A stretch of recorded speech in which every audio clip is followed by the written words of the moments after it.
And we'll talk about that, yeah, particularly in the context of United in a minute. But Ajax, do they have what it takes to go all the way?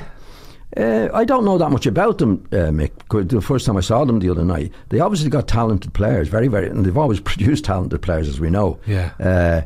And whether they can keep them is another day's work and another discussion.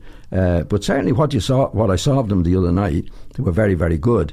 But that's only on one occasion, and you can see a team, as we know, that can be brilliant. But they did what they had to do and did it very well. But they've always produced really, really good, skillful players. They haven't, as you said, the other problem is that they've always, it seems, have had to sell them. Well, nowadays you can't keep players. Yeah. You see, you can't build a team nowadays. I go back to my time in Matt Busby, for example, and the Busby Babes.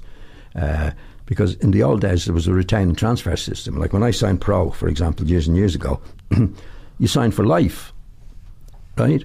There was a maximum wage, but you still signed for life. So at the end of the season, if I was talking to Matt Busby and said, I'm not happy with those terms, not that there was much discussion, I said, that's okay. I don't want to play for you then. That's okay, but you can't play for anybody else. Yeah.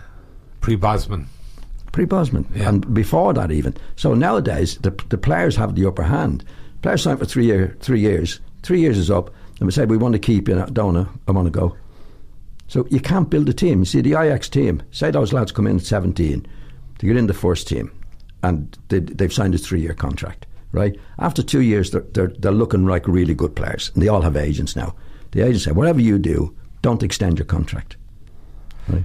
Yeah. So comes to the end of his contract, he goes. So you can't build a team.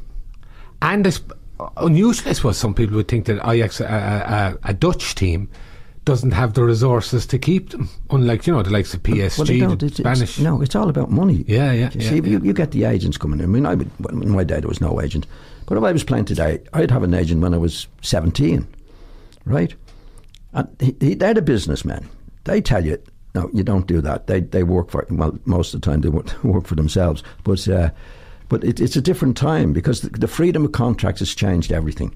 The Dutch players years ago, Cruyff and those players, they were great teams. They could produce those, right? You can't do it now.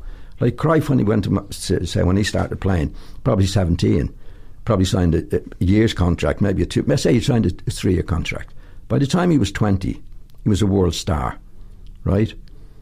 But they could keep him. Yeah. Now he's a world star, and his agent says, whatever you do, you don't sign a new contract, and he's a free agent. Away he goes.